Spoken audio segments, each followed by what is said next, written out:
नमस्कार दोस्तों, स्वागत है आपका हमारे YouTube चैनल में। मैं हूं सत्यम कुमार। आप खबर देख रहे हैं पटना से। तो एक बहुत बिग ब्रेकिंग न्यूज है।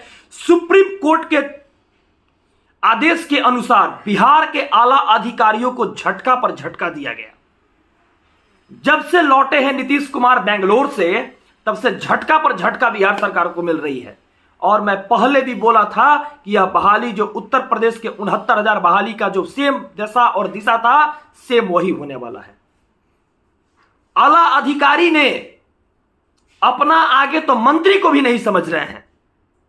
सुप्रीम कोर्ट की तरफ से झटका क्या है, आपको सारी इस वीडियो में पता चलेगी और सारा तरीका से समझा देंगे कि होगा क्या और आगे हम लोग की दिशा और दशा क्या होने वाली है और शिक्षक बहाली होगी या नहीं होगी, यह भी एक बहुत बड़ी फरमान रहेगी बिहार सरकार के लिए। मैं पहला क्वेश्चन करना चाहता हूं कि पहले न्यायपालिका होती है या कार्यपालिका होती है? तो सबसे पहले न्यायपालिका होती है। न्यायपालिका जो आदेश देगी वह कार्यपालिका को मानना पड़ेगा। और साथ साथ स्थिति और परिस्थिति तो इस तरह बदल गई है कि सुप्रीम कोर्ट ने आदेश दिया है बीपीएससी के चेयरमैन अतुल प्रसाद सर को, और साथ साथ आनंद किशोर सर को, और साथ साथ के पाठक सर को भी मिला है आदेश। और जितने सारे बिहार शिक्षा विभाग से रिलेटेड आला अधिकारी हैं, उन सारे सदस्यों को मिला हुआ है। यह फरमान वो है कि जब तक केस की जो सुनवाई पूर्ण रूप से सुप्रीम कोर्ट से नहीं हुई थी, आप उसके बीच में बहाली को कैसे करा सकते हैं और साथ साथ कैसे इस बहाली को आगे बढ़ा सकते हैं।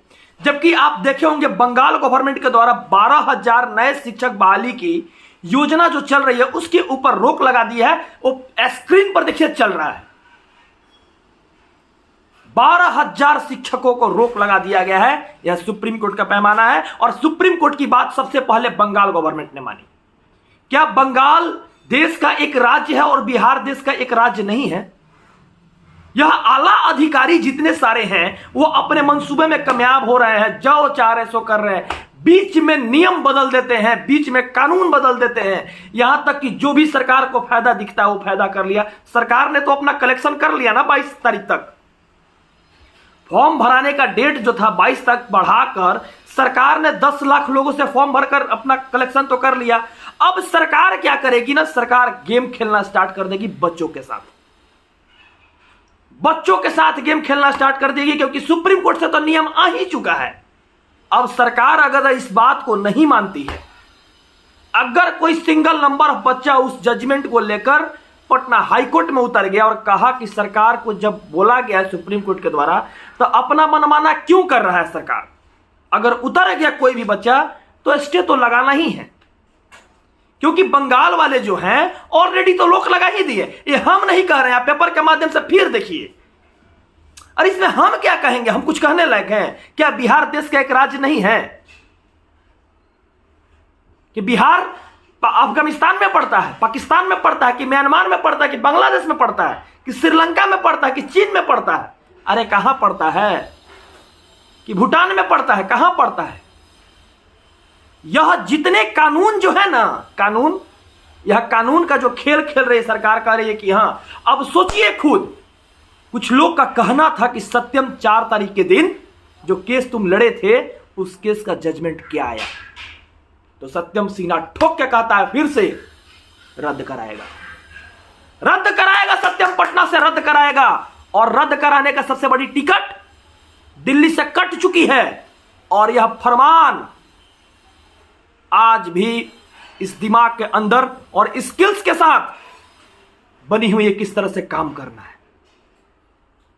घबराइए नहीं, घबराइए नहीं, क्योंकि हम भी अपने सर पे पट्टी बांध के उतरे हैं और कफन बांध के उतरे हैं कि क्या करना है। जब आप सुप्रीम कोर्ट की फैसला को अवहेलना कर दीजिएगा तो कैसी यह बहाली होगी? अरे ये तो कहिए ना कि 4 विभाग में आरजेडी को तो धूल चटा दिया।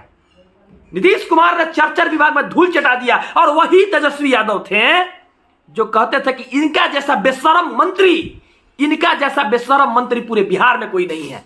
और आज वही तलवा चाट रहे हैं, ऐसे करके तलवा चाट रहे हैं, तलवा चाट रहे हैं। याद होगा जब आरजेडी की विधायक लोग पिटाए थे विधानसभा के अंदर, तो वही तेजस्वी यादव खुद के कह रहे थे कि इसके जैसा बेशरम मंत्री कोई नहीं है, पूरे इंडिया में कोई नहीं है। क्यों हाथ मिलाए?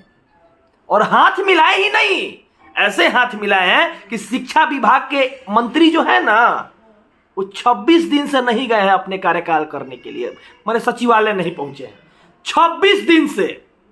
राजस्व विभाग के जो मंत्री हैं ना, आलोक मेहता, जो तेजस्वी यादव के सबसे करीब माने जाते हैं, उनका 400 लोगों का जो ट्रांसफर और ऑर्डर था रातों रात कैंसिल कर दिए। कहते हैं कि 100 करोड़ का घोटाला का बात है, और फिर भी तेजस्वी यादव जीभ से चाट रहे तलवार। अरे शर्म आना चाहिए, शर्म आना चाहिए, शर्म आना चाहिए। एक सेल्फ आत्मसम्मान भी होना चाहिए इंसान को, शर्म आना चाहिए। फिर भी सरकार चल रही है।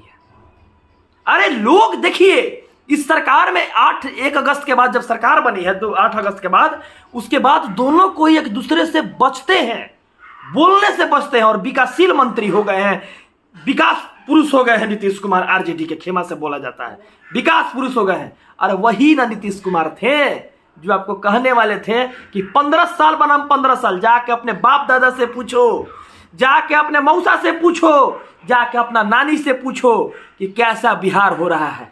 बिहार जल रहा था, बिहार को लोगों को मैंने ये किया वो किया। आज क्या जरूरत पड़ गया था बिहार के लोगों को एक साथ मिलाने के लिए, और लइकन के बेरोजगार बनाकर सीना पर उनका पैर मारकर लइकन के मारपीट करने के लिए। यह आंदोलन नहीं हो रहा है, कुदासन हो रहा है। ऐसा नहीं बहाली निकाले हैं कि नेता लइकन तो लइकन है, नेता सांसद के भी कुदासन करा दे रहे हैं। ये वही नीतीश कुमार है। कहा गया ना कि नीतीश कुमार सबके हैं, घबराइए नहीं। सुप्रीम कोर्ट से लव लेटर निकल गया है। इस लव लेटर का जवाब एक के है कि आपने एमएचआरडी को भी लेटर लिखा है सुप्रीम कोर्ट ने, साथ साथ जितने शिक्षा विभाग के आला अधिकारी हैं, कोई भी कुछ तरह का काम, कोई भी किसी तरह का एक्टिविटी नहीं कर सकते हैं बीच में। जो जजमेंट आई है, उस जजमेंट को आप लोग एक बार देख लीजिएगा। सीटेट-एसके, CTET-SK लिखिए। अगर आप 2023 बिहार पुलिस की तैयारी बेहतरीन तरीका से करना चाहते हैं तो अपनाए चक्षु पब्लिकेशन का किताब। इस किताब में पिछले 5 साल का प्रीवियस ईयर सेट दिया गया है। ठीक इसी आधार पर बीट सेट दिया गया है जो आपकी तैयारी को धारदार बनाएगी। अगर आप इस किताब को खरीदना चाहते हैं तो अपने नज़दीकी बुक स्टॉल या इस डिस्क्रिप्शन बॉक्स में दिए गए लिंक से आप इसे खरीद सकते हैं। देखिएगा और ग्रुप में जाइएगा, और ग्रुप में जाकर आप जजमेंट को, टेलीग्राम ग्रुप में जाइएगा, कोई स्पेस नहीं है सीटेट-एसके में, आप जाकर वहां पर जजमेंट देख सकते हैं। ऑलरेडी वहां लगा हुआ है। 18-20 हजार का ग्रुप है, जाइए वहां, और वहां से भी आपको मिलेगा। वहां वॉइस चैट चलती, वहां भी हम रहेंगे। लेकिन इन मंत्रियों को शर्म चाहिए, फिर भी सरकार में काम कर रहे हैं। अरे शर्म तो उनको चाहिए जो चाट रहे हैं तलवा। ये चाटने से नहीं चलेगा, नहीं चलेगा सरकार। और ये बहाली अब क्या होने वाला है देखते रहिए। सत्यम पटना सा अकेला जिंदा है और काम करता रहेगा सीना ठोक के। समझ में आया? और साथ साथ ये भी कहेंगे, जितने सारे मेरे भाई हैं जुड़े हुए हैं, चैनल को सब्सक्राइब जरूर करें, और साथ साथ सत्यम के साथ बने रहे। पटना में एक बहुत बड़ी बिग ब्रेकिंग न्यूज आने वाली है। धन्यवाद।